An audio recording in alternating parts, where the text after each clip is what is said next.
Good evening and welcome to another episode of Grassroots Vegan. I'm David Kelly. So today I would like to give you sort of a history of my vegan journey going back right to the beginning of 2007. It started off, I became a vegan because my then wife, Claire, read the China study and decided to become vegan. Prior to that, we were practicing the Atkins diet. We had been doing that for 2 years. And initially, we experienced weight loss, but after a while, we started to gain weight. And by the time we decided to become vegan, we were both significantly overweight. I was about 50 pounds overweight. But I still believed in the Atkins approach of high fat, low carb. And when we became vegan, I tried to incorporate that into our new diet. So it was eating a lot of high fat vegetable foods like nuts and cooking vegetables in a lot of fats, vegetable oils. It was pretty disgusting, to be quite honest with you, but I honestly had no clue what I was doing. Then, 3 months into our vegan lifestyle, I decided to get a complete physical with a blood test, and to my surprise, it turned out that I was type 2 I had early stages, I should say, of type 2 diabetes. I had slightly elevated cholesterol. Also, on top of having excess weight, I was experiencing arthritic pains in the joints of my elbows. So overall, I was experiencing the early stages of physical degeneration and it was dietary related. So I decided, inspired by Dr. Esselstyn, I decided to go on a low-fat vegan diet and see how that would work for me. And within 3 months, I had lost a significant amount of weight and reversed the diabetes too. My cholesterol levels returned to normal and the arthritic pain had disappeared. And also my energy levels, of course, elevated. I felt fantastic. I felt like I was reborn. And there was a definite visible difference as well. People in my neighborhood that I would pass regularly on the street, but would nod at them or say hello, but never really talk to them, stopped me and said, "What have you done differently? You look amazing." And I had this happening to me on a daily basis for like the next month, it seemed. So, and that was quite flattering. It was just such a dramatic change, and this was on a low-fat vegan diet of mostly cooked food. So then about later on in that year, my wife and I went to California and we came across a raw food restaurant. And this was my first introduction into raw food. And this was the high-fat raw food, where a lot of nuts and seeds are used, a lot of sprouting, a lot of dehydration, fermenting, and all that stuff.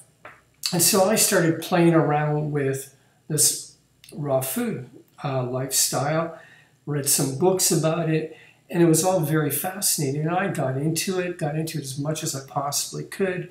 But there were certain things that I found troubling about the high-fat raw lifestyle. And one of the things was the preparation of these foods took hours. It was like so much work, and you had to have a dehydrator, you had to have a food processor, you had to have a blender, and you had to ferment and do all these different manipulations to raw foods.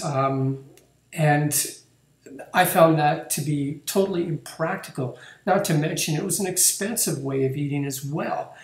But what really kind of put doubt in my mind was, reading some books by these raw foodists. What seemed to be common amongst them was that they would do regular colonics and enemas. And I asked myself, why, if you're eating such a healthy diet of living foods, do you need to do enemas and colonics? I mean, I can understand maybe initially you're coming from the SAD diet and your body's a mess, your digestion system is a mess, and you need to clear it out. So, you want some quick action, need some flushing, then I can see that. But on an ongoing basis, when you're supposed to be already healthy and everything is supposed to be working optimally, why do you need to continually do this? So I couldn't understand that. And I even experimented doing enemas myself, and it just seemed like I didn't see the point in it. It just didn't resonate with me. So about, I guess, a little over a year of playing around with the whole raw food, high-fat raw food, I was gardening, and I got apparently it was a bug that bit my finger, and it got infected. And the infection was getting worse and worse and worse, and nothing I could do to make it better. So I went to the doctors, and he prescribed antibiotics for it. And I was really concerned about taking antibiotics because I heard so many terrible things as to what it can do to your digestion. It promotes candida, all that stuff.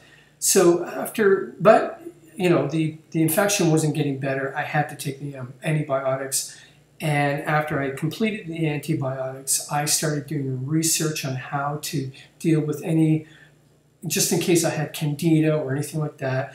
And this is how I came across Doug Graham, which ultimately led me to his book, 80-10-10. And then suddenly, I'm opened up to a whole new level of raw foodism, completely opposite of the high-fat raw food and the low-fat raw food, 80-10-10, 80% carbohydrates, 10% fat, 10% protein, but even further than that, predominantly fruits and vegetables. And I didn't immediately embrace this lifestyle, but I couldn't get it out of my mind, and I started experimenting with it and starting increasing more fruits and fresh vegetables into my diet. And I did that for a while, and then at some point I decided to go 100%. That would have been in the year of 2010. And I did it in a very extreme way. I decided not to have any overt fats whatsoever. So I didn't add any nuts or seeds. I didn't have any avocados. It was strictly eating mostly fruit with lettuce. And so I did this basically for 6 months. And I noticed that on top of the weight that I had already lost, I was starting to lose more weight. And I was feeling great. I went out and did a 135-kilometer run over a period of 3 days, and I was just eating nothing but bananas and dates and some other fruits along with that on the run. And so that also contributed to me losing weight. Now, people were stopping me on the street again, but this time not to tell me that I was looking great, but actually were saying that I was looking too skinny. Now, there is, of course, our perception of skinny, when everybody is, when most people are overweight, what is really a healthy weight can seem skinny to them. But, there are people that do the 80-10-10, 100% raw, that I have to admit look too skinny. And I don't know if it's because they're under eating or what, but when you're getting twig arms and your rib cage is showing, and I don't know. I mean, I don't know what is a healthy, I'm not sure what a healthy skinny is, but I was getting to that point of being what was perceived to be too skinny. But for me personally, at the time, I felt really good. But there was something changing in me mentally. I found myself becoming very narrow-minded. And I noticed this the most one night when I was at a party with my wife, surrounded by non-vegans. And even though there was a fruit platter out there, nobody was pressuring me to eat things that I didn't want to eat, and they didn't really even care about that. I felt like a complete alien, that I didn't belong there. And it was at that point that I realized something's not right, and it's nothing to do with the people that I'm with. It's to do with me. Something has changed inside of me, and I didn't like the change. But anyways, I continued doing the 100% raw until something critical took place in my life, literally a crisis, and that was that my marriage was coming to an end.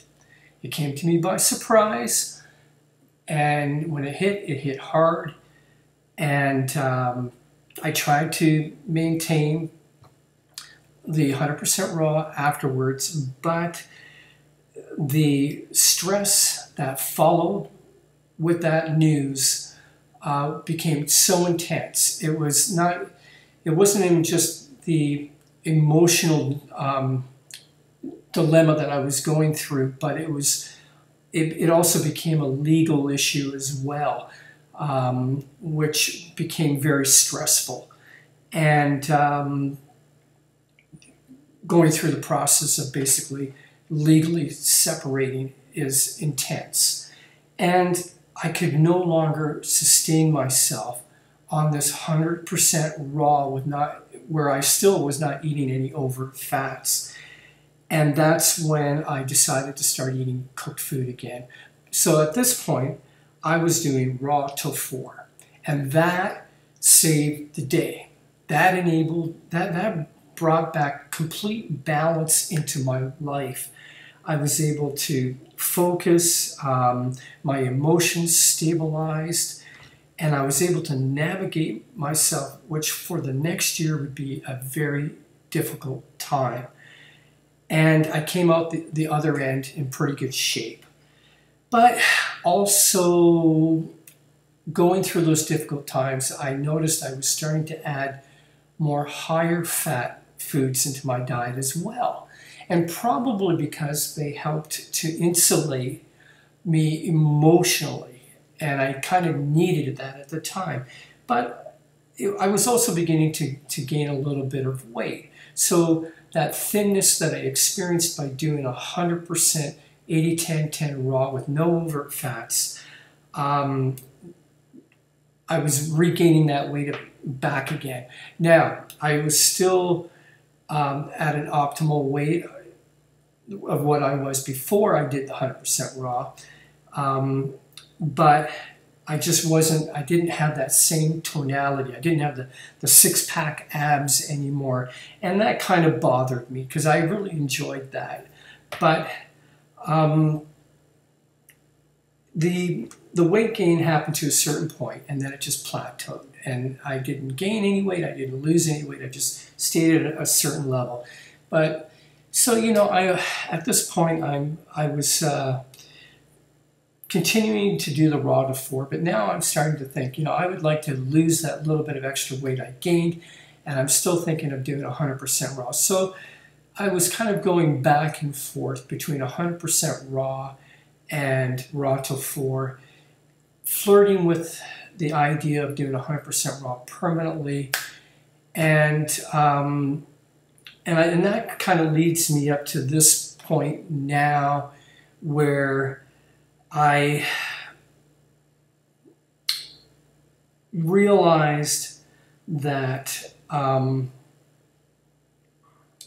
doing 100% raw, and this is through much consideration, much thought, I have decided that that lifestyle is just not for me. And what really worked optimally for me, what was the most practical for me on every level, especially socially and financially, was the low-fat vegan approach.